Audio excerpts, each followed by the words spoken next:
మీరు కనుక channel first time visit చేస్తుంటే ఇప్పుడు కింద ఉన్న red colour subscribe button click చేసి పక్కన వచ్చిన బెల్ ఐకాన్ ఆల్ అనే బెల్ ఐకాన్ క్లిక్ చేయండి ఫ్రెండ్స్. నేను నోటిఫికేషన్ ఎప్పటికప్పుడు పొందగలరు friends. Hi hello, I hope you all are fine.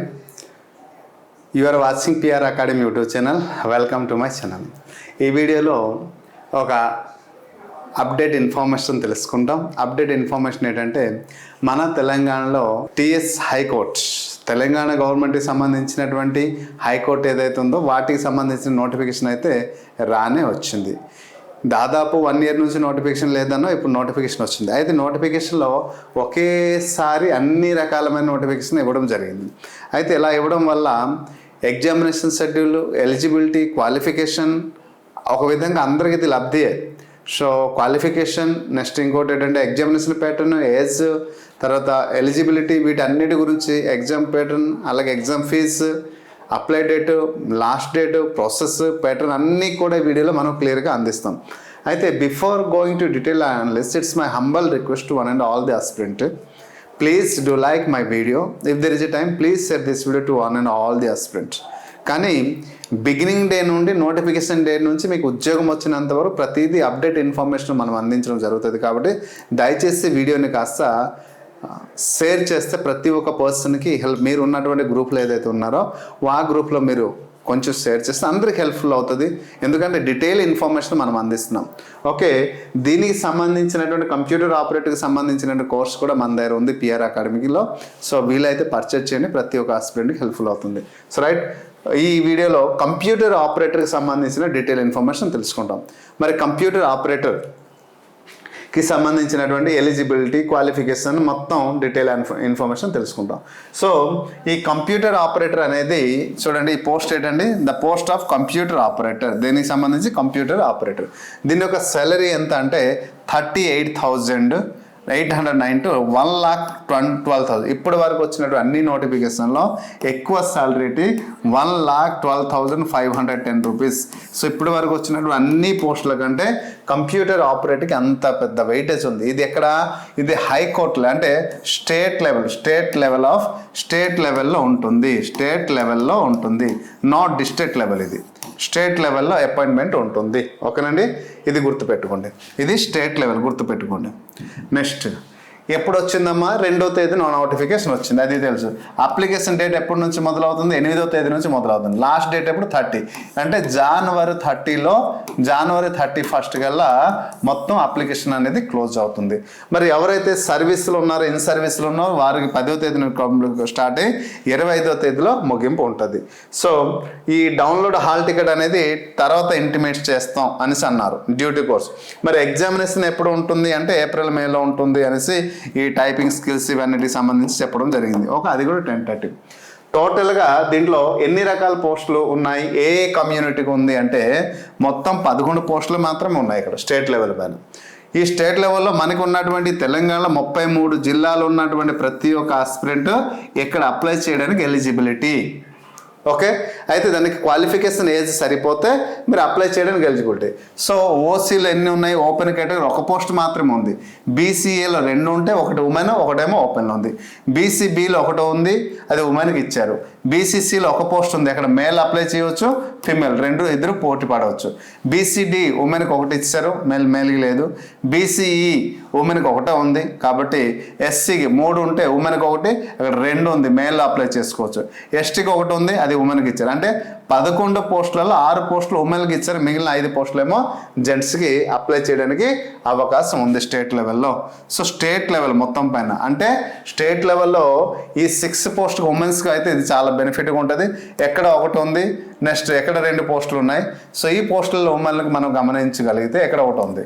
So ఈ పోస్టులలో మనం గమనిస్తే క్లియర్గా మనకు ఎక్కడ అబ్జర్వేషన్ చేయాల్సింది ఏంటంటే ఆ పోస్టులలో చూసేటప్పుడు మేల్కి అయితే అవకాశం ఉంటుంది. కానీ ఇక్కడ చూడండి, మరి వేరే కమ్యూనిటీ వారు అప్లై చేయవచ్చు అని చేయవచ్చు. ఓపెన్ కేటగిరీలో 1 పోస్ట్ ఉంది కాబట్టి. ఓకేనండి, ఇక్కడ హైయెస్ట్ మార్క్ ఎవరిదైతే ఉంటుందో వారిది ఉద్యోగం, అది గుర్తుంచుకోండి. ఎడ్యుకేషన్ క్వాలిఫికేషన్ అన్నాడు చూడండి, a degree in arts or science or commerce, law of university in India established or. చూడండి, డిగ్రీలో ఆర్ట్స్ అయినా ఉండాలి, సైన్స్ అయినా, బిఎస్ అయినా, లేదా బీకామ్ అయినా, లేదా లా ఆఫ్ యూనివర్సిటీ నా Indian established or incorporated by the under a central act. So any degree అయితే ఇక్కడ ఎనీ డిగ్రీ అని మెన్షన్ చేయకుండా డిగ్రీని ఆర్ట్స్లో అయినా కంప్లీట్ చేసి ఉండాలి, సైన్స్ అయినా కామర్స్ అయినా, లేదా law of university in India established or incorporated by the under a central act provisional act state act from institution recognised by the University Grants Commission UGC అండర్లో ఉండాలి. సో వీరికి ఖచ్చితంగా must have passed type writing higher grade examination pass అయి ఉండాలి. Type writing వీళ్ళకి ఉండాలి. ఏంటి ఉండాలమ్మా? టైప్ రైటింగ్ ఉండాలి. ఈ టైప్ రైటింగ్ అనేది ఎగ్జామినేషన్ ఉండాలి. సో వీళ్ళు పాస్ అయి ఉండాలి. ఇంగ్లీష్ అంటే ఎలా స్పీడ్ ఎలా 45 words per minute అది పాస్ అయిన సర్టిఫికేట్ ఉండాలి. Next post graduation diploma in computer application అంటే PGDCA కంప్యూటర్ అప్లికేషన్స్ అంటే కోర్స్ చేసిన వారు మాత్రమే ఎలిజిబుల్ అవుతారు, లేకపోతే కాదు.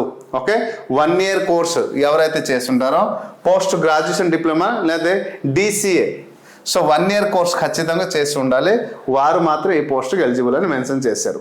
ఇది గుర్తుంచుకోవాల్సిన విషయం, ఖచ్చితంగా ఇది గుర్తుంచుకోవాల్సిన విషయం. నెక్స్ట్ ఏజ్ లిమిట్ ఎంత ఇచ్చాడు? 1/7/2000 నాటికి 18 సంవత్సరాల నుండి 34 సంవత్సరాలు మించకూడదు.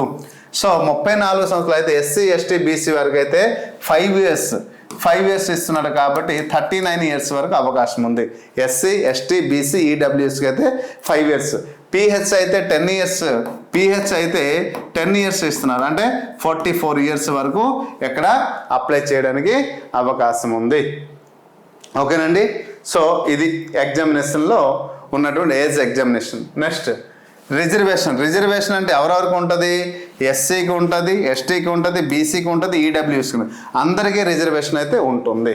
ఓకేనండి. అలాగే ఎక్స్ సర్వీసన్ PHకి అయితే PhD కూడా రిజర్వేషన్ ఉంటుంది.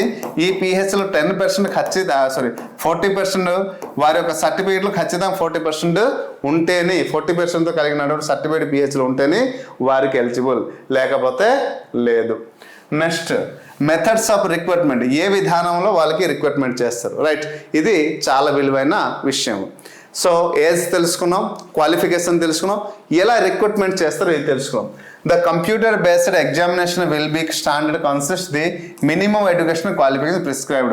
The question is for the computer-based examination. So, ఇక్కడ CBT computer-based test అయితే ఉంటుంది. ఈ computer-based testలో మల్టిపుల్ చాయిస్ క్వశ్చన్ రూపంలో క్వశ్చన్స్ ఉంటుంది. ఓకేనండి. కంప్యూటర్ బేస్డ్ ఇది ఏ లెవెల్లో ఉంటుంది అంటే డిగ్రీ లెవెల్లో ఉంటుంది. ఏ లెవెల్లో ఉంటుందమ్మా? డిగ్రీ లెవెల్లో ఉంటుంది. సో కాబట్టి అయితే ఇక్కడ టోటల్గా the computer based exams will consist 50 marks. ఇక్కడ ఎన్ని మార్క్స్గా అవుతుంది? 50 marksకి ఎగ్జామ్ జరుగుతుంది. ఓకేనండి. 50 questions, 25 questions belongs to the computer knowledge నుంచి. ఓకే, ఇక్కడ 25 కంప్యూటర్ నుంచి మనకి ఎన్ని క్వశ్చన్స్ వస్తాయి అంటే కంప్యూటర్ నుంచి 25 క్వశ్చన్స్ వస్తాయి. అలాగే ఇంకొక 25 క్వశ్చన్ అంటే జనరల్ నాలెడ్జ్ నుంచి 25 క్వశ్చన్స్ వస్తాయి. అంటే ఇది 50 మార్క్స్కి ఎగ్జామ్ జరుగుతుంది. ఓకేనండి. Computer knowledge and 25 questions, computer knowledge 25 questions and 25 questions general knowledge నుంచి జరుగుతుంది. Each question will carries 1 marks. So ఇది ఒక క్వశ్చన్స్ 1 మార్కులో ఉంటుంది. మరి ఇది 1 hourలో ఎగ్జామినేషన్ ఉంటుంది, అంటే 60 నిమిషాల్లో ఎగ్జామినేషన్ ఉంటుంది. తర్వాత a typing test English higher grade will be conducted 40 marks. తర్వాత టైపింగ్ టెస్ట్ వీళ్ళకి ఉంటుంది, ఇంగ్లీష్ హైయర్ గ్రేడ్కి 40 marks ఉంటుంది. తర్వాత 40 marks ఉంటుంది. ఈ ఎగ్జామ్లో క్వాలిఫై అయిన వారు అవుతారు. తర్వాత 40% దీంట్లో 40 marks ఉంటుంది. 10 marks ఏమో ఇంటర్వ్యూ ఉంటుంది, 10 marks ఇంటర్వ్యూ ఉంటుంది. టోటల్గా 50 marks. సో ఈ 50 + 50 టోటల్గా ఎంత అయిందమ్మా? 100 marksకి ఎగ్జామినేషన్ ప్రొసీజర్. 40 marks ఇక్కడ టైప్ హైయర్ గ్రేడ్ అయితే టైప్ టెస్ట్ అయితే కండక్ట్ చేయడం జరిగింది. 10 marks ఇంటర్వ్యూ మొత్తం పైన వచ్చిన తర్వాత మెరిట్ లిస్టులో ఎవరైతే ఉంటారో వారికి 1:3 రేషియోలో వీరికి తీయడం జరుగుతుంది. అప్పుడు ఎవరైతే హైయెస్ట్ మార్కులు ఉంటారో వాళ్ళకైతే అపాయింట్మెంట్ ఇవ్వడం జరుగుతుంది. Next examination fee. ఈ ఎగ్జామినేషన్ ఫీజు OC/BC అయితే 600 rupees ఉంటుంది. అలాగే remain SC ST EWS ex servicemen అయితే PH అయితే 400 rupees ఉంటుంది. OC/BC అయితే 600, రిమైన్ అయితే 400 rupees అయితే ఎగ్జామినేషన్ ఫీజు అయితే ఉంటుంది. ఓకేనండి. సో ఇది దీని తరగతి detail information. Next merit list ఏ విధంగా తీస్తారు? ముందు కంప్యూటర్ బేస్డ్ టెస్ట్ అవుతుంది. కంప్యూటర్ బేస్డ్ టెస్ట్లు ఎవరైతే టాప్ స్కోర్ తెస్తారో వీరికి ఎక్కడికి పంపిస్తారంటే 1:3 రేషియోలో సెలెక్ట్ చేస్తారు. ఎక్కడికి? 1:3 రేషియోలో సెలెక్ట్ చేస్తారు. సెలెక్ట్ చేసిన తర్వాత వీళ్ళు ఎక్కడికి వెళ్తారు? స్కిల్ టెస్ట్కి వెళ్తారు. స్కిల్ టెస్ట్ ప్లస్ ఈ రెండిట్లో ఇప్పుడు ఎక్కడ మెరిట్ లిస్ట్ ఈ రెండు ప్లస్ ఇక్కడ మార్క్ చేస్తారు. తర్వాత వచ్చిన టోటల్ మార్క్లో ఎవరైతే వచ్చారో అప్పుడు వైవా ఇంటర్వ్యూకి పంపిస్తారు. వైవాకి ఈ వైవాలో కూడా 10 మార్క్స్ ఉంటుంది కదా, ఇది 50 ప్లస్ ఇది 40 ప్లస్ ఈ 10 ఈ మూడిట్లో లాస్ట్ గేట్ చేస్తారు. ఫైనల్ చేసి 100 మార్క్స్కి ఎవరైతే హైయెస్ట్ మార్క్స్ వచ్చిందో వారికి ఇంటర్వ్యూ అపాయింట్మెంట్ ఇవ్వడం జరిగింది. ఓకేనండి, జరుగుతుంది కూడా. So this is the detail information. మరి డాక్యుమెంట్ సర్టిఫికేట్ వెరిఫికేషన్లో డాక్యుమెంట్ ఏంటి ఇవ్వాలనేది తర్వాత చేద్దాం, దాని టైం ఉంది. జనరల్ ఇన్స్ట్రక్షన్ ఏం చేయాలి ఏం లేదనేసి దీని గురించి నార్మల్ ఇన్ఫర్మేషన్. నెక్స్ట్ అప్లై చేసే విధానం. ఈ అప్లై చేసే విధానం పార్ట్ ఏ పార్ట్ బి ఉంటుందండి. Part A and part B ఈ రెండు విధానాలు ఉంటాయి. పార్ట్ ఏకి సంబంధించినవి పార్ట్ ఏకి సంబంధించినటువంటి ఏంటంటే మనం అప్లై చేసినటువంటి మన అప్లికేషన్ ఫామ్ అంటే సర్టిఫికేట్ డాక్యుమెంట్ అన్నీ కూడా ఓటీపీఆర్ ద్వారా రిజిస్ట్రేషన్ అవ్వాలి. వన్ టైం ప్రొఫైల్ రిజిస్ట్రేషన్ ద్వారా ఎక్కడ ఐడి ఒక జనరేట్ అయ్యింది. ఈ ఐడిలో పాస్వర్డ్ కూడా వస్తుంది. ఇది మీకు నచ్చింది పాస్వర్డ్ ఇవ్వాలి. నెక్స్ట్ తర్వాత రెండోది పార్ట్ బి ఏంటంటే పార్ట్ బి అనేది ఇది అప్లికేషన్ అండి. ఈ అప్లికేషన్ ఫిల్ చేసేటప్పుడు చాలా important. Me father name, me name plus sir name, mother name, date of birth, certificate issue date, apply date ఇవన్నీ కూడా ఎక్కడ జాగ్రత్త చూసుకోవాలి. వీటితో పాటు రిజిస్టర్డ్ మొబైల్ నెంబర్ అనేది చాలా ఇంపార్టెంట్. మీరు ఏ నెంబర్ అయితే మొబైల్ నెంబర్ ఇస్తారో ఆ మొబైల్ నెంబర్కి అప్డేట్ ఇన్ఫర్మేషన్ అన్నీ వస్తుంది. ఏంటంటే అప్డేట్ ఇన్ఫర్మేషన్ వస్తుంది. కాబట్టి మొబైల్ నెంబర్ చాలా చాలా జాగ్రత్త. చాలామంది మొబైల్ నెంబరు ఎవరిదో నచ్చింది ఇచ్చేస్తున్నారు, తర్వాత మోడిఫై చేస్తుంటే సిమ్ కార్డు మారుస్తుంటారు కదా, అటువంటి ఆ క్షణానికి ఏ మొబైల్ నెంబర్ ఉంటే అది ఇచ్చేస్తున్నారు. తర్వాత అనేక రకాలమైన ప్రాబ్లం ఫేస్ చేస్తున్నారు. అలా జరగకూడదు. నెక్స్ట్ జీమెయిల్ అండి. ఈ మెయిల్ కూడా మీరు పెర్మనెంట్ మెయిల్ ఒకటి ఉంటుంది, ఆ మెయిల్లో ఇవ్వండి. దీంట్లో మెయిల్కి ఉన్నటువంటి పాస్వర్డ్ ఏదైతే ఉందో ఆ పాస్వర్డ్ కూడా గుర్తుపెట్టుకోండి. సో లేదు అంటే ప్రాబ్లం ఫేస్ చేయాల్సి వస్తుంది. ఎక్కడి నుంచి అపాయింట్మెంట్ పొందేంత వరకు ప్రతిదీ మీకు మెయిల్లోకి వస్తుంది. Update information mobile number registration mobile నెంబర్కి వస్తుంది. కాబట్టి ప్రతి ఒక్క పర్సన్కి చాలా చాలా యూటిలైజింగ్ ఉంటుంది. ఓకే, సో దీనికి సంబంధించింది కూడా మనం కంప్లీట్ కోర్స్ అయితే మనం ప్రొవైడ్ చేయడం జరిగింది. సో దీనికి సంబంధించింది అంటే కంప్యూటర్కి మనకి వచ్చినటువంటి కోర్సు, అలాగే కంప్యూటర్ కోర్సు, అలాగే జీకేకి సంబంధించిన కోర్సు అయితే మన దగ్గర కంప్లీట్గా ఉంది. సో ఇది మీరు గమనించాల్సింది. గమనించి మన దగ్గర కంప్లీట్ కోర్సు ఉంది కాబట్టి ఖచ్చితంగా ఈ కోర్సు మీరు తీసుకుంటే మీకు హెల్ప్ఫుల్ అవుతుందని నేను ఆశిస్తున్నాను. I hope you understand clearly. ఏమైనా మీకు అబ్జెక్షన్ అంటే క్వారీస్ ఏమైనా ఉంటే, సందేహాలు ఏమైనా ఉంటే కామెంట్ బాక్స్లో కామెంట్ చేయండి. వాటికైతే నేను రిప్లై ఇవ్వడానికి ప్రయత్నిస్తాను. ఈ మేబీ ఈరోజు రేపు అప్డేట్ కొంచెం బిజీగా ఉండొచ్చు, తర్వాత ఫ్రీ అయ్యేటప్పుడు ప్రతిదీ నేను రిప్లై రూపంలో ఇస్తాను. ఎందుకంటే మనం ఇంకా అప్లై డేట్ రాలేదు కాబట్టి అన్నీ కూడా ఆచితూచి నేను చాలామంది కొన్ని వేల మంది విద్యార్థులు నన్ను ఫాలో అవుతున్నారు. వారి అందరికీ సరైన సమాధానాలు ఇవ్వాలి, సరైన గైడ్లైన్స్ ఇవ్వాలి.